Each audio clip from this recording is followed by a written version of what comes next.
Man, this place really is hard to get to. And, Paimon wasn't the only one who saw that weird thing up there, right? All those eyes inside of it? Talk about creepy. I believe that's how the ruler of death keeps an eye on Teyvat.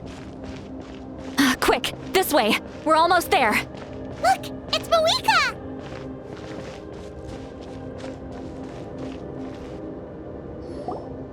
I have grown weary of the endless wait. The fate of this land is of no interest to me anymore. However, you humans managed to meet the expectations of the heavenly principles. For that result, you deserve praise. Mavuika, as the price for using my power, I shall now bear witness to your death. And with you, the war that your nation has waged for more than 1,000 years shall meet its end. Mavuika! You got here sooner than I expected. What are you doing? Closing the final chapter on the plan that has consumed Natlan for 500... No. For the entirety of our history. We've eradicated the Abyss from Natlan. But its power remains in worlds beyond Teyvat. Tremendous and unyielding. Only by completely restoring the Night Kingdom can we defend against its corrosion in the long run. But the architect of the Night Kingdom is near her end. She lacks the power for such a task. And worse still, if her life force is depleted, the rules of Natlan disappear along with her. We have no need for the Ode of Resurrection right now. But it remains Natlan's strongest defense should the Abyss return one day. So, you're planning to... Yes. My plan is to once again place my life within the sacred flame. 500 years ago, I gave my life for the chance to be reborn in this era. A chance to see all my plans to completion. And now, to sustain the Lord of the Night, I will give my life once more. I respect your decision, Mavuika. But this method requires an immense sacrifice. The flames of your life force are exceedingly strong. But a life sustained by fire is one destined to die out one day. What will you do then? I've thought about that. With the Abyss out of the picture for now, the Sacred Flame's power will be consumed at a much slower rate. My life force should be able to sustain it for another 200 or 300 years. Future Pyro Archons will continue to seek new sources of fire. As long as Natlan's legacy endures, the Night Kingdom will survive, impervious to the Abyss. Once again, you place hope in the hands of the future. But the pilgrimage can replenish the power of the sacred flame. We can give it that meaning. Why shoulder this burden by yourself? Because I want the pilgrimage to change. The pilgrimage was an essential part of our struggle against the Abyss, a grand competition full of promise and glory. But it also chained our people to an inescapable destiny. Fear and anxiety have been our constant companions.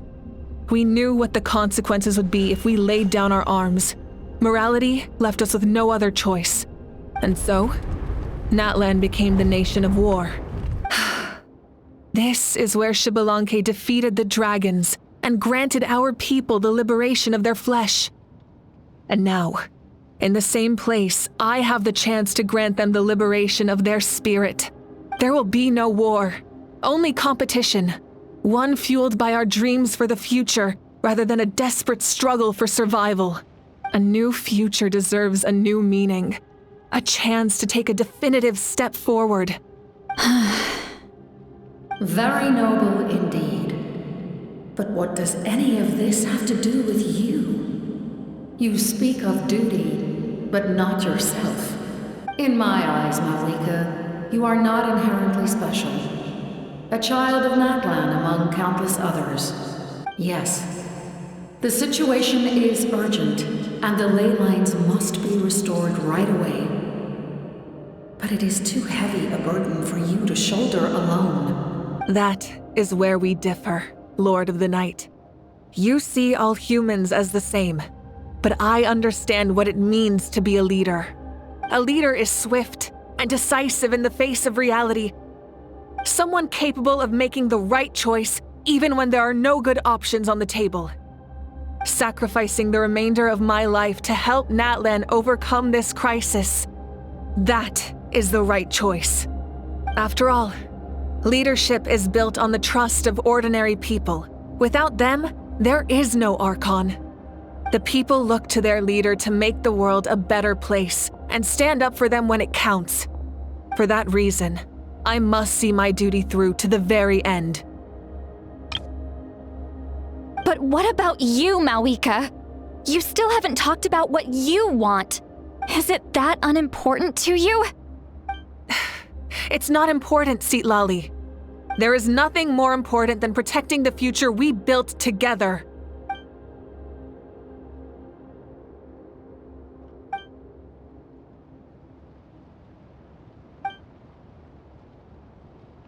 I shall accept Mavuika's sacrifice for the Lord of the Night as her death, and I will bear witness to the very end. Thus concludes the deal I made with Xbalanque several thousand years ago. Lord of the Night, you may now begin.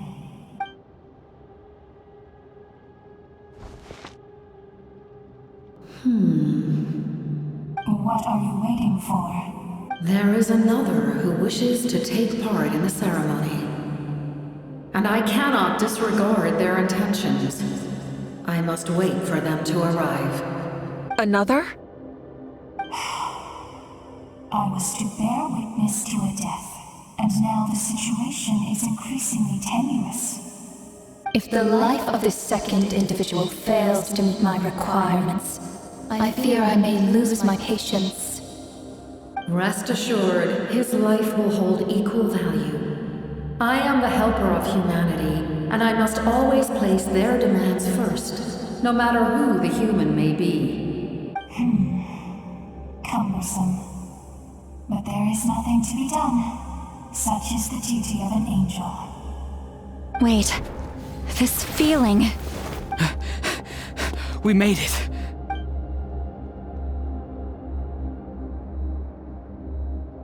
Thank you for showing me the way. The captain? The other individual you mentioned. It was him? Indeed. Like you, he carries many lofty ideals. Mavuika, I understand how you feel, and if I were an ordinary mortal, I would have no reason to stop you. But like you, I've been waiting for this day for too long, and I can offer a better solution. You created this new future, and you deserve to guide its direction. Your life should not end here. But death is the end I have been trying to reach all along. I have come this far to use my death to open the gates of the ley lines to my people. Your people? That's right. They have been with me for the past 500 years. But how? Carrying that many souls within you? There's no way you could keep your consciousness intact.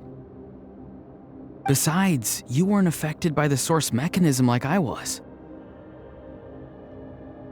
Do you still remember the voice that you heard?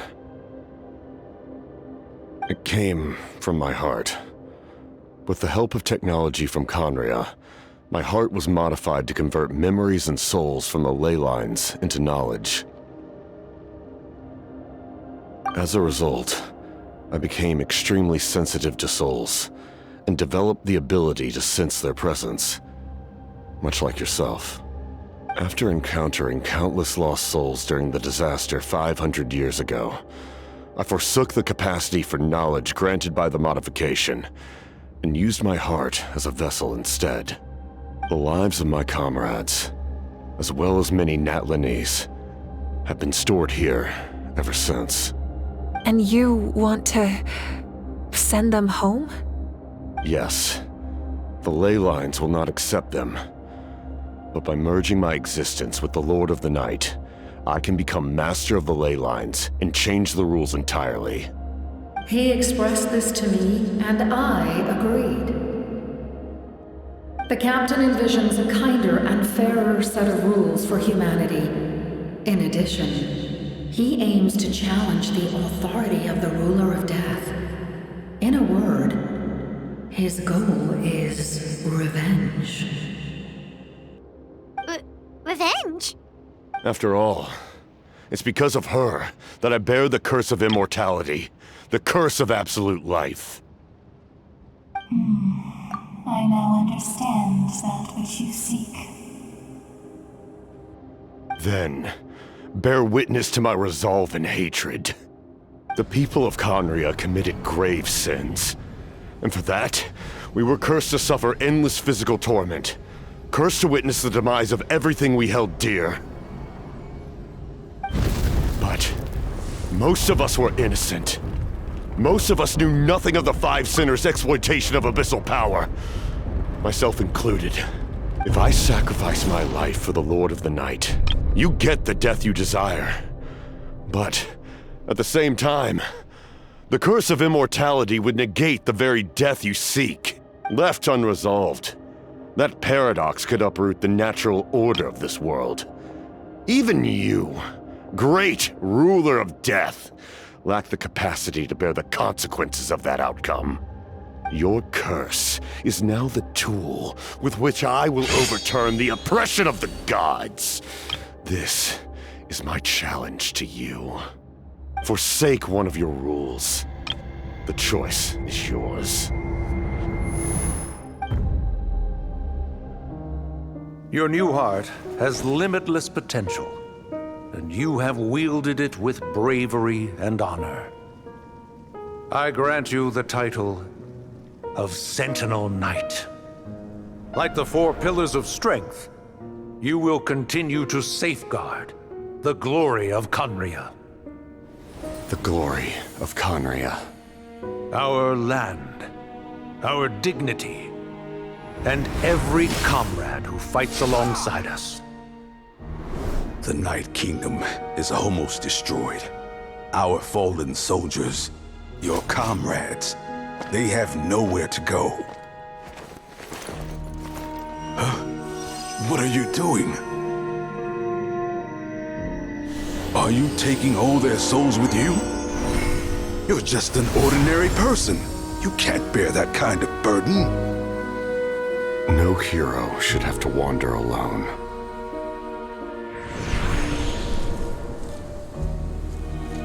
The curse of immortality. Using immortality to fight death. Using my rules against me. Make your choice. Reject your rules. Or allow me to trigger the paradox. The curse of immortality must stand. Use it to fulfill your final wish.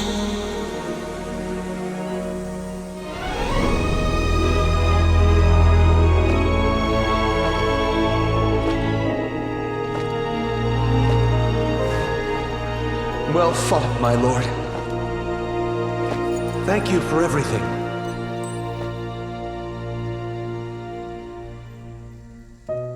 This time, let's go together. Yes. Let's go together.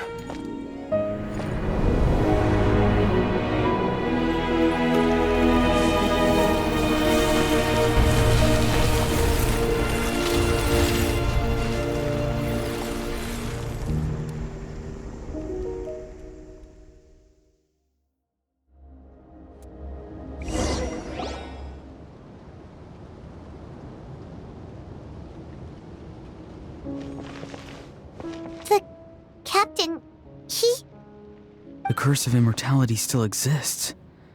Does that mean the Captain will never move from this place? Lord of the Night, is the Captain still with us? There is no need to pursue traces of him. For those cursed with immortality, release from the mortal coil is the greatest form of peace. Even so, please pass on my gratitude. His long journey has finally come to a close. I suppose this is a happy ending for him.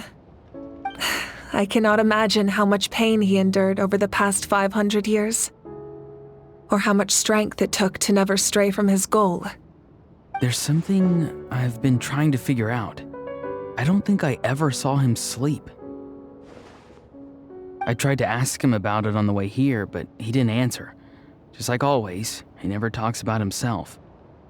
It's probably due to the voices. When souls merge in a single being, their voices echo endlessly through the mind. Souls that retain memories of their death often scream and wail in despair. Considering the number of souls inside him, that effect would be even greater.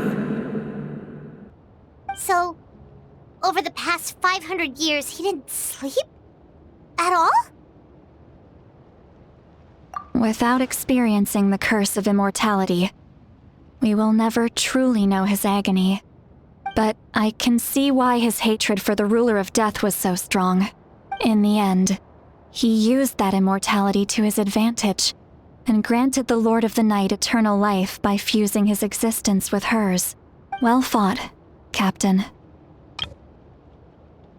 You may wonder why the Night Kingdom, a land of souls, was unable to accept the souls adrift on the surface. The reason lies in the Heavenly Principle's modifications to the ley lines. The original purpose was to help counter the Abyss. And so, their stability was paramount. But at one point in time, Natlan's ley lines were decimated.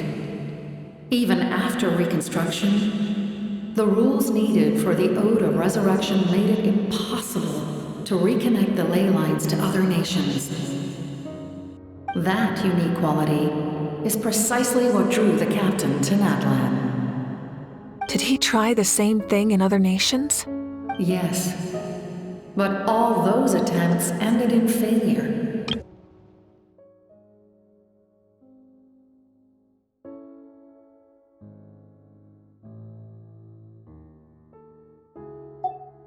He fought to save Natlan not only to defeat the Abyss, but because this is the only land where the souls within him could find salvation. We met not long ago to talk about that very possibility, and I confirmed the feasibility of his plan. I, too, recognized the need to change the rules of the ley lines.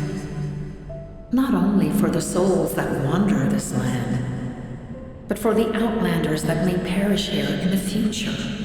In the eyes of the Heavenly Principles, that kind of change is extremely risky, if not impermissible. But, as an angel, I have a duty to serve humanity. Such is my mandate. Thank you for everything. Citlali, when I gave you the Pilgrim's Chronicle, I said something rather pessimistic to you. Do you remember? How many years of life are enough? 10? 100? I thought it made no difference. But now, I have the chance to live forever. I am immensely grateful to humanity for this gift, and I am deeply sorry I thought so little of it in the past. You don't need to thank us. You bear a heavy responsibility. Heavy? No. That responsibility is the purpose of my existence. Farewell, humans. Creators of miracles. A new era awaits you. Looks like she returned to the Night Kingdom. So, this was the captain's goal all along.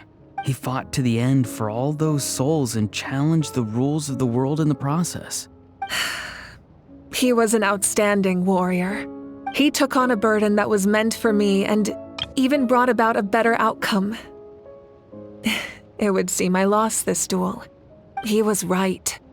Natlan needs a leader to guide its future. If not a successor, then that responsibility will continue to be mine to bear. But for now, let us pay our final respects to this fallen hero.